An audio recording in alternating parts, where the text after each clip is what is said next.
Bismillahirrahmanirrahim.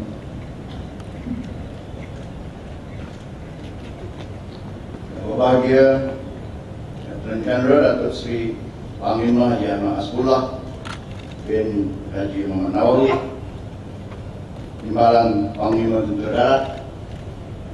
Yang berbahagia Lieutenant General Datuk Azizan bin Madelin, Panglima Medan Barat Tentera Darat.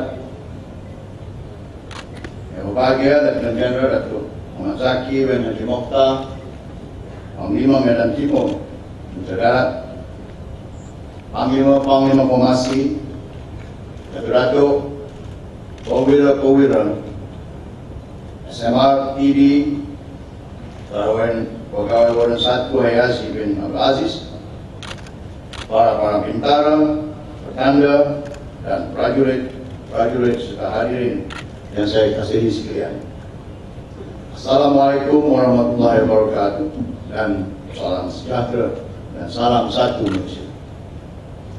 Alhamdulillah, segala puji dan syukur saya rapatkan terhadap Allah Subhanahu wa Ta'ala, kerana dengan berkat hidayah dan inayahnya juga, maka kita dapat berhimpun pada pagi yang penuh makna ini, sempurna dengan perbarisan perintah ulung saya selaku Panglima Tentera Darat ke-26. Menjunjung kasih kepada Sri Paduka Baginda Tuan Agong kerana telah memperkenankan penganugerahan pangkat serta jawatan ini kepada saya yang telah disempurnakan pada 16 Disember 2016 yang lalu.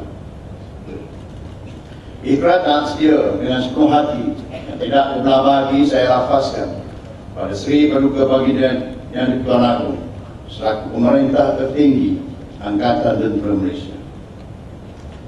Saya merakamkan penghargaan dan terima kasih pada Perdana Menteri Malaysia, Menteri Pertahanan serta Panglima Angkatan Tentera yang telah memberikan kepercayaan penuh kepada saya untuk merajui ketumbukan tentera darat. Pelantikan ini sesungguhnya bukan sahaja suatu mandat, amanah serta tanggungjawab yang besar, malah ia merupakan satu mandat, amanah serta tanggungjawab yang besar yang saya terima dengan penuh keinsapan dan kesedaran. Di kesempatan ini, saya mewakili seluruh warga Tentera Darat ingin mensahihkan setinggi-tinggi tahniah pada Yang Mulia Jeneral Tan Sri Raja Muhammad Afandi bin Raja Muhammad Noor, mantan Panglima Tentera Darat yang telah dilantik sebagai Panglima Angkatan Tentera yang ke-19. Ucapan setinggi-tinggi penghargaan juga kepada Yang Mulia Tan Sri kerana meninggalkan legasi kepimpinan yang unggul dengan memberikan nilai tambah yang berterusan terhadap Tentera Darat.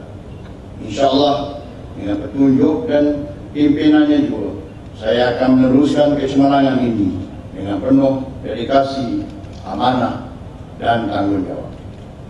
Terima kasih juga saya tujukan kepada seluruh warga Tentera Darat, terutama kepada saudara-saudari sekalian yang berada di dalam perbarisan berbagi, juga yang berada di sekeliling dataran Panglima Tentera Darat. Saya dapat melihat satu perbarisan yang amat segar yang telah dipamerkan oleh saudara-saudara sekalian. Apa yang saya lihat menggambarkan, kesegakan yang dipamerkan menggambarkan semangat setia, taat setia yang tinggi, juga disiplin yang tinggi yang ada di kalangan setiap individu anggota yang berdiri tegak megah di dataran ini. Syabas. Dan saya amat yakin dengan apa yang saya lihat, saya dapat menilaikan bahawa Tentera Darat ini berada di satu tahap yang amat cemerlang. Syabas kepada semua. Para perwira, bintara dan prajurit sekalian, cemerlangan angkatan yang saya warisi ini adalah suatu limpahan rahmat oleh Allah Subhanahu wa Ta'ala. Semenjak ditubuhkan, Tentera Darat mampu membuktikan bahawa ia sentiasa berupaya untuk menangani pelbagai cabaran sebagai pembela negara, menyumbang kepada pembangunan negara dan keamanan dunia sejagat dengan jaya. Perkara ini telah diterjemahkan melalui insiden kecerobohan di Lahad Datu, projek-projek pembangunan negara, bantuan penanganan bencana serta penglibatan dalam misi luar negara yang sentiasa mendapat pengiktirafan antarabangsa. Pengalaman yang telah dilalui selama ini telah mematangkan tentera darat untuk kekal relevan sebagai tonggak pertahanan negara. Namun, ia tidak boleh sesekali dijadikan alasan bagi warga angkatan ini untuk leka di atas kejayaan yang telah dikecapi. Malah, kita perlu terus membina dari kecemerlangan yang lepas untuk meletakkan tentera darat pada tahap yang lebih tinggi demi menentukan pertumbukan ini terus kukuh.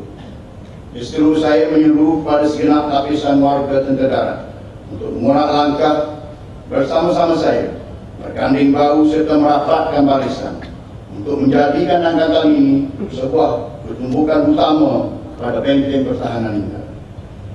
Sejajar dengan aspirasi ini dan demi kecemerlangan tentera darat, saya memerintahkan 5 kelas utama seperti berikut.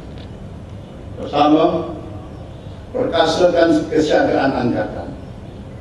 Perkembangan senario keselamatan antarabangsa dan rantau telah mencorakkan landscape strategi keselamatan negara.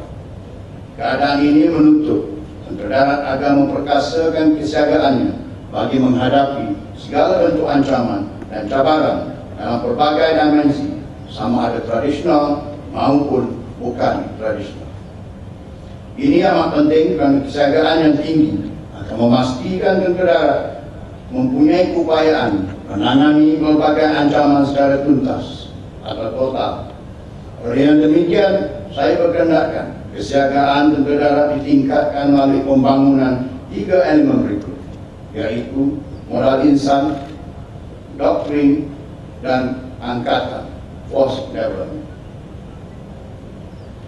Saya yakin tentera darat mampu membina satu ketumbukan yang ampuh melalui latihan individu dan kolektif yang praktikal, realistik, dan berkesan.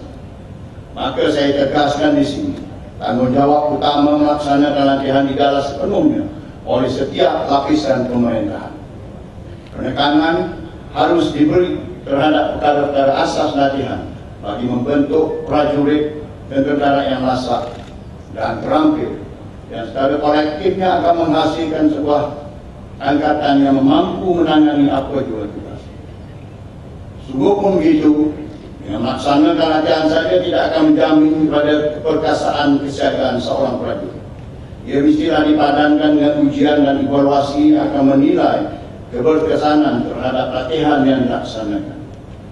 Pembentukan ilmiah juga amat penting seiring dengan peningkatan kemahiran dalam membentuk seorang anggota tentera yang matang, mahir, dan berpengetahuan. Pembentukan ini hendaklah dipergiatkan juga melalui pembangunan intelektual, supaya kita mampu berfikir pada aras yang lebih tinggi seiring dengan persekitaran semasa yang kompleks dan dinamis. Selain daripada itu, peningkatan rohaniah atau spiritual melalui aspek keagamaan juga tidak boleh diabaikan, kerana ia amat penting dalam membantu mengukuhkan jati diri warga tentera darat sekalian. Pembangunan doktrin dan manual adalah terus dibangunkan seiring dengan perolehan peralatan baru serta perubahan corak peperangan masa kini dan masa hadapan. Pembangunan kedua-dua aspek ini mestilah dipuji dan dinilai keberkesanannya menerusi latihan yang berterusan di setiap jajaran pemerintahan tentera darat.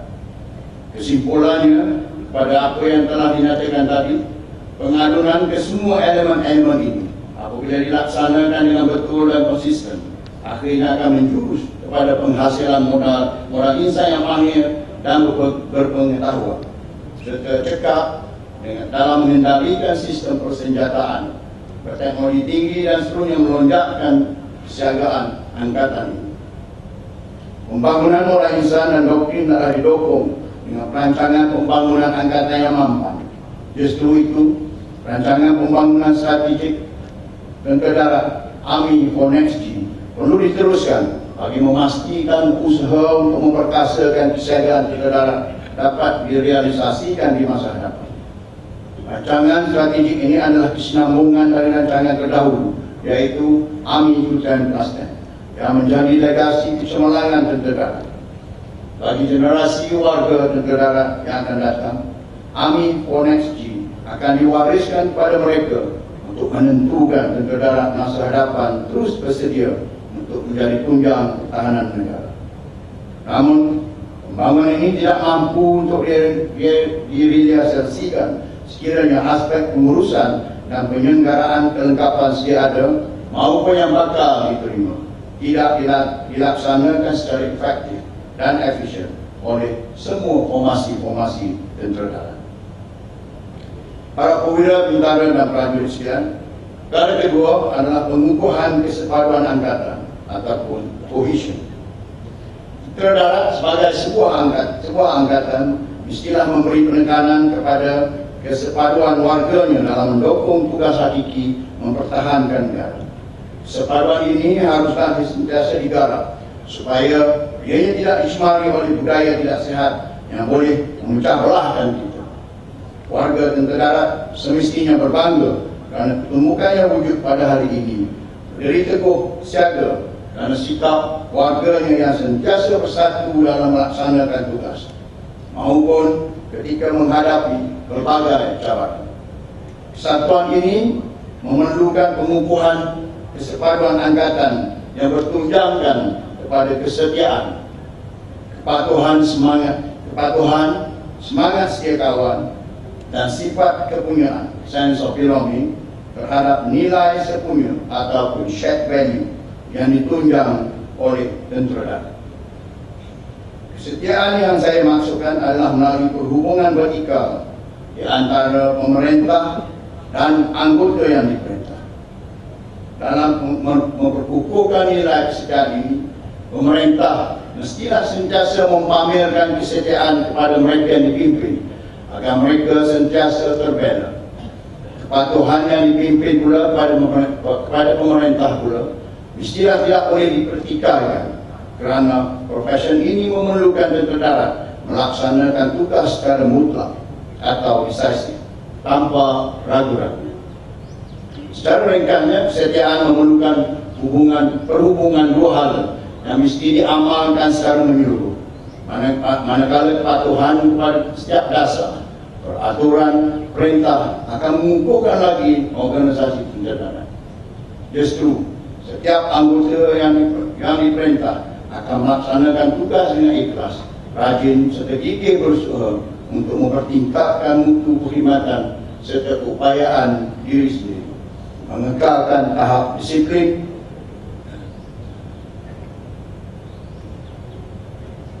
bermoral tinggi dan peka dengan perubahan sekeliling sebagai timbal balas kepada kepimpinan yang jitu.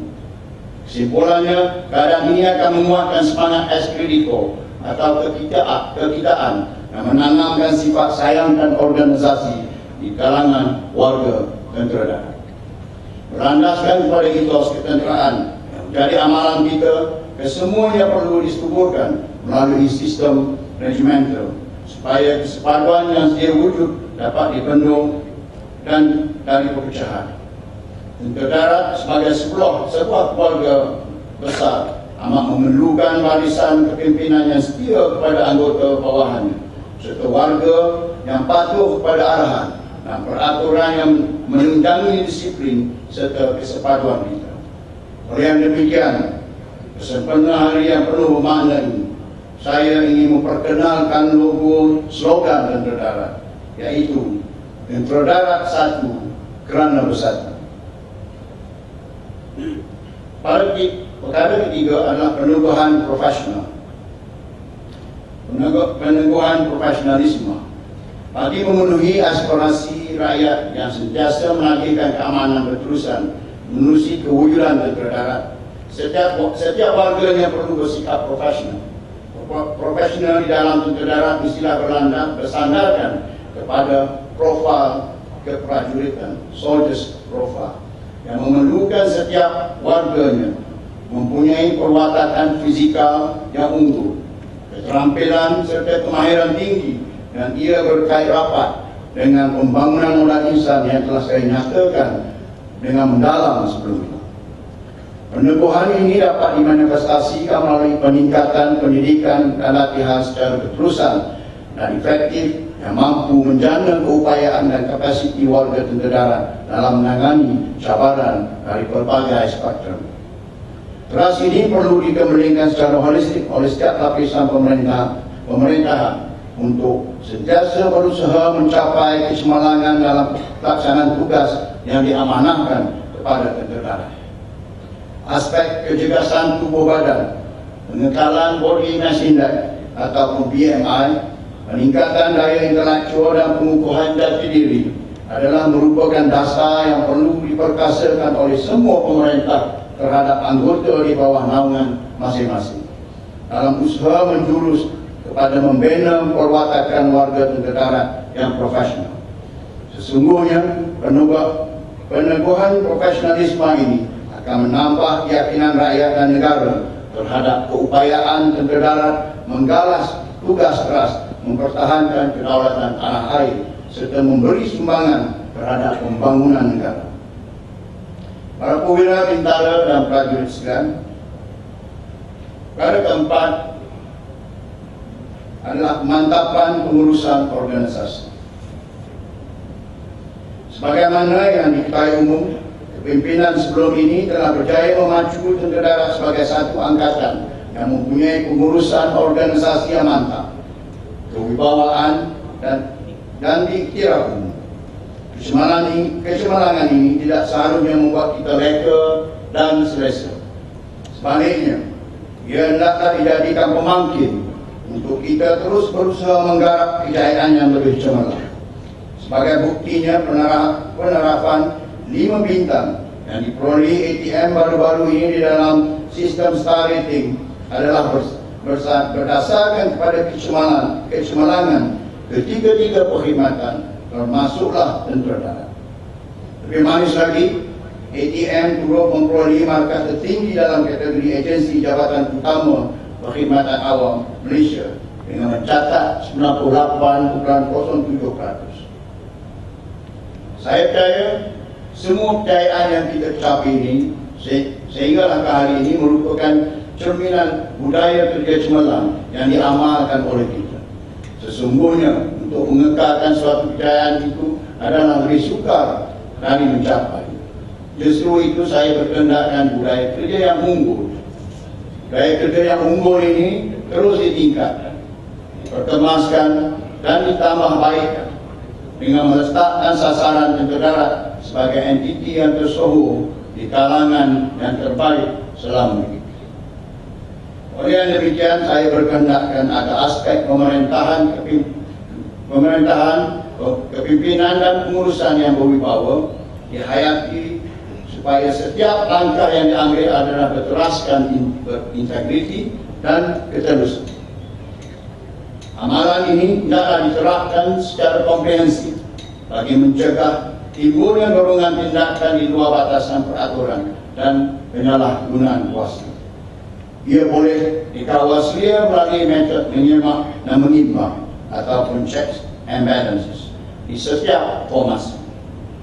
Dalam keadaan kemerowakan ekonomi global yang turut memberi kesan terhadap tentera darat, kita seharusnya mengelakkan berlakunya sebaran ketirisan yang boleh menjejaskan kepercayaan dan juga keyakinan rakyat terhadap integriti tentera darat. Setiap lapisan kepimpinan perlu sentiasa bersedia mendepani cabaran pengurusan organisasi dengan mengoptimalkan sumber yang terhad tanpa menjejaskan tugas hakiki tentera darat. Di samping itu, amalan inovasi serta kreativiti perlu dibudayakan supaya segala sumber atau aset dapat diuruskan dengan penuh berhemat. Perkhidmatan dapat diberikan dengan berkualiti serta risiko yang memudaratkan mampu dielakkan. Malah, setiap lapisan pemerintahan adalah bertanggungjawab untuk mengamalkan urus tabir yang baik ataupun good governance demi mencapai pemantapan pengurusan organisasi tentera darat secara menyeluruh. Perkara kelima adalah peningkatan kualiti hidup. Peningkatan kualiti hidup merupakan antara aspek utama bagi tentera darat yang kini terus menuju ke arah kemodernan dan kemajuan sebagai satu angkatan yang mampu. Namun, kemodernan dan kemajuan yang ini tidak berarti kualiti hidup warganya dan keluarganya tidak diendahkan. Justru tentera darat akur akan keperluan meningkatkan kualiti hidup warganya sebagai satu tanggungjawab pemerintahan bagi mengekalkan moral, semangat dan motivasi warganya. Saya percaya kualiti hidup yang sempurna akan mendorong warga tentera darat supaya lebih fokus dan komited dalam kerjaya sebagai perwira negara. Untuk menentukan peningkatan hidup ini dizahirkan dengan berkesan, keutamaan saya adalah untuk memastikan peningkatan infrastruktur bagi mewujudkan persekitaran yang kondusif di tempat kerja, penginapan anggota dan rumah keluarga. Tidak dilupakan juga kualiti hidup perlu merangkumi perkhidmatan yang diberikan kepada anggota dan juga keluarga, seperti perkhidmatan kesihatan dan bantuan pendidikan untuk anak-anak perlu diperluaskan serta dipertingkatkan. Dalam nada yang sama, saya juga berkehendakkan agar budaya kesenggaraan disebatikan dalam jiwa setiap anggota warga tentera darat bagi memastikan kemudahan yang disediakan sentiasa terpelihara. Dilanjutkan tempoh penggunaannya dan dikurangkan kos penyelenggaraan. Justru semua pemerintah adalah bertanggungjawab menentukan setiap kerja-kerja senggaraan yang dilaksanakan hendaklah dirancang dengan teliti, lebih fokus dan mengikut keutamaan bagi mengelakkan senggaraan yang berulang untuk mencegah pembaziran masa, tenaga kerja serta wang kerajaan. Saya percaya melalui pendekatan ini, kemudahan yang disediakan dapat dipelihara dan seluruhnya menyumbang kepada peningkatan kualiti hidup. Maka sifat menghargai dan sayangkan kemudahan yang disediakan perlu disematkan di dalam jiwa setiap warga tentera darat. Di samping itu, program-program yang sistematik dan terancang hendaklah dilaksanakan bagi memastikan kualiti hidup keluarga serta pendidikan anak-anak anggota sentiasa terjaga. Dengan penumpuan kepada aspek ini, saya penuh yakin tentera darat mampu menyumbang serta melahirkan keluarga yang harmoni. Sebagai menyahut cabaran ini, tentera darat akan sentiasa bekerjasama dengan pihak-pihak yang berkepentingan untuk mengadakan program-program yang berupaya meningkatkan kualiti hidup warga. Akhir kata, marilah sama-sama kita kuatkan azam dan bulatkan tekad untuk menyemai semangat kesepaduan yang tinggi dalam kalangan warga tentera darat. Bertitik tolak dari kukuhnya barisan kesatuan, ayolah kita berdiri dengan teguh, siaga dan mengorak langkah sederak dengan gah perkasa untuk mencapai kejayaan serta kegemilangan demi kedaulatan bumi Pertuan. Sekian, sudahi dengan wabillahi taufiq wa hidayah. Assalamualaikum warahmatullahi wabarakatuh. Tentera darat satu kerana bersatu. Terima kasih.